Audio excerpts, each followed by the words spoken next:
Thank you, ladies and gentlemen. Welcome back after the lunch break to another high-ranking panel discussion focusing on regional efforts to implement the transformation of the energy system. It is becoming, as you probably learned from this morning, more and more evident that regional approaches contribute significantly to the big common goal.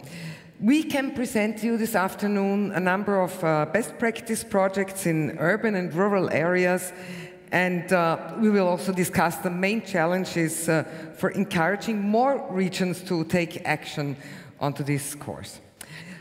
Let me first present you the keynote speakers for this session. First in order, I would like to introduce the R20's strategic advisor and former secretary of the California Environmental Protection Agency, Mr. Terry Tamminen, and I would like to tell you a few words about him, which is important for all of us to know.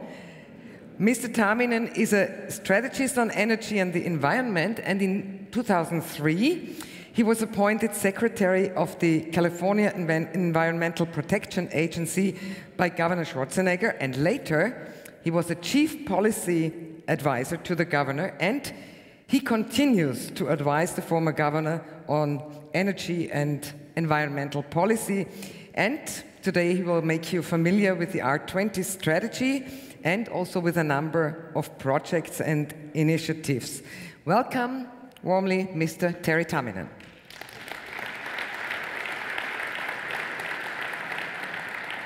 Hello, nice to meet you. Podium is yours. Thank you so much, and welcome back after lunch. Are you all pumped up after that morning session?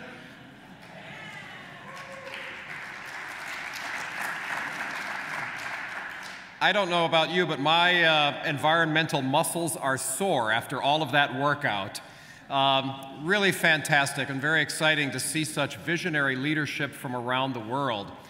I'm not going to spend a lot of time standing at this podium because I know we have a great distinguished panel which I'll be a part of, and where we have a chance to really get into the dialogue, and I hope that means we'll also have a chance to hear from some of you, because there's so many great ideas. As I've spent time here in Vienna the last couple of days, and then even just this morning interacting and chatting over lunch and so forth with many of you, my mind is brimming with all the possibilities for what our topic this afternoon is about, which is implementing this sustainable energy future.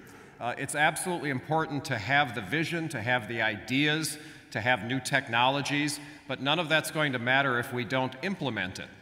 But in the few moments that I'll take while I have the microphone here, let me pose a challenge for you to think about as we have our panel discussion today, and even on through the rest of today and tomorrow.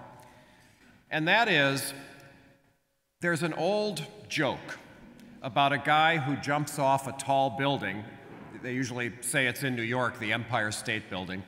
He jumps off the Empire State Building, and as he's passing the 50th floor on his way down, he says, "So far, so good."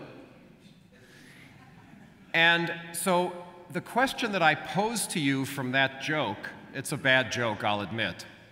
The question that I pose to you from that joke is, are we fooling ourselves? I mean, we are definitely on the right path when we come to a conference like this, when we see so many distinguished academics and representatives of companies and government leaders and NGOs and all of the effort and money collectively that's going into inventing and investing in the green economy of the future. But is it going to be just a little of this and a little of that? And in fact, are we on the 50th floor headed for a very hard landing? Because it won't be enough to actually provide for future generations, for us to leave a planet for our children that's in better shape than the one we inherited from our parents. And I'm not here to tell you that I have the answer to that question. I'm definitely an optimist, so if forced to take an opinion, I would say I think the answer and the outlook is good, but I can't begin to tell you that I can say for sure when we hear, for example, the European Union, which is perhaps the most progressive governmental body and total number of governments when it comes to things like climate change and clean energy. And their goal of 20-20-20 is very laudable. It's really commendable. But 20%? What does that leave for the other 80%, whether we're talking about renewable energy or energy efficiency? And I don't mean any criticism of that target. It's far better than we've done in the United States. As Governor Schwarzenegger mentioned before, there is no policy in the United States. But when you take the leader, and the leader is only talking about a fraction of the total, and we don't really see what the end game is 100% possible? And is it possible in time? Or are we going to run out of atmosphere? Are we going to run out of fossil fuels? Are we going to run out of safe drinking water and a variety of other natural resources before we hit that deck with a thud? Well, again, I would say I'm an optimist, but we have to be also realists. And that's why I'm hoping that at conferences like this, we won't just satisfy ourselves by talking about being 20% better or 50% better, but we will actually use those as stepping stones to whatever perfection looks like and setting ourselves those targets. So, is it possible, let me take this from the theoretical down to an actual example. Is it possible, for example, to be 100% powered by renewable energy within our lifetimes? Now, some of you have more gray hair than I do, so when we talk about a lifetime, that might be a different number to each of us. But let's even just say within the next 30 years, would it be possible, even technologically, I mean, let's admit it would be very difficult from a practical and an economic perspective, but technologically, would it be possible to power all of our global economies with renewable energy within the next 30 years? Well, if you consider that there is more sunlight that falls on the Earth every hour, there's enough energy in that sunlight to power all human energy needs for a year. Think about that. The sunlight that falls on the Earth in 1 hour could power all human energy needs for a year. If you add to that the abundance of things like wind and biomass, which is used a lot here in Austria, and tidal and river hydropower and various other kinds of renewable energies, geothermal. If you add all of those together, well, clearly there is enough renewable energy, and it's distributed all over the globe sufficiently that we could power all of our economies 100% by renewable energy within 30 years. And why do I say that that's possible? Well, think back to World War II.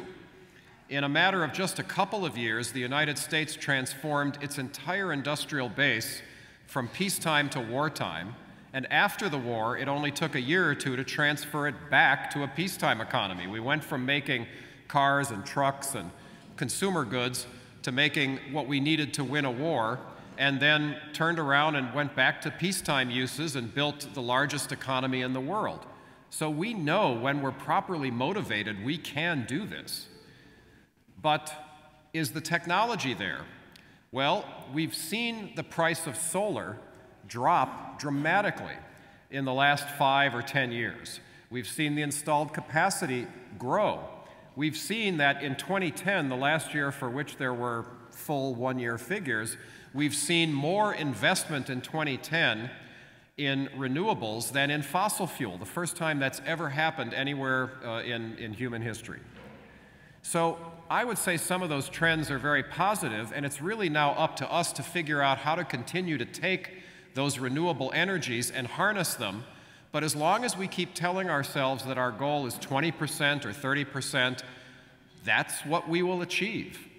And Governor Schwarzenegger, when he came into politics, I'll never forget this, when he decided to run for governor in 2003, he asked me to help him craft an environmental agenda that he would pursue if he was governor. And so we wrote an environmental action plan for the state of California, which was very detailed. It had all kinds of goals and details in it. And his political advisors said, oh, you can't possibly publish that. You can't possibly put that out, because what if he falls short? You know, then the press will criticize him for failing to meet his targets, failing to meet his own goals. In politics, you never make a promise that you're not sure you can keep. And not being a politician, Governor Schwarzenegger, at the time candidate Schwarzenegger, he said, no, wait a minute. He said, of course you have to set bold, visionary goals. He said, if I didn't set a goal to become Mr. Universe in bodybuilding, he said, if I just, when I was a kid in Austria, woke up one morning and said, you know, I'm going to work out with weights and I'll try to make my body 20% better and I'll see where that takes me, he said, I'd probably be a garbage collector in Austria today. And he said, no, I woke up as a young man and I said, my goal is to be Mr. Universe, and to be the youngest Mr. Universe in history. Now, of course, he knew that that was going to be an almost impossible goal, but he then informed his training every single day. What are the steps that he would need to possibly achieve that goal? And we now know that he was able to do it. Now, most people do fall short of those kinds of huge goals, but as he told his political advisors in 2003 when they told him, don't put any specifics in your environmental plan, he said, I would rather set a big goal and achieve 2/3 of it than have no goal and make a few steps. So he said, you've got to think big. And that's what I am challenging all of us to do, to see if we had to do it, how would we transform our economies to be 100% renewable energy powered? And it's the prescription you heard this morning. You have to start by, of course, being much more energy efficient, by taking advantage of the technology and what we've learned, by stopping the subsidy of the things that we know are harming us so that we don't have this unlevel playing field. It's possible to do it. We need the vision, we have the technology, we need to move finance into these technologies in much bigger numbers, and it happens by getting together at conferences like this. So I'll relinquish the microphone here to our next speaker, and I look forward to the dialogue. But as I say, what I would like to leave you with is that thought that over today and tomorrow, let's challenge ourselves to put the wonderful targets, the wonderful accomplishments that we've already made in the context of the much bigger goal of a truly sustainable future. Thank you all for being here. Thank you for your contribution to that future. Thank you.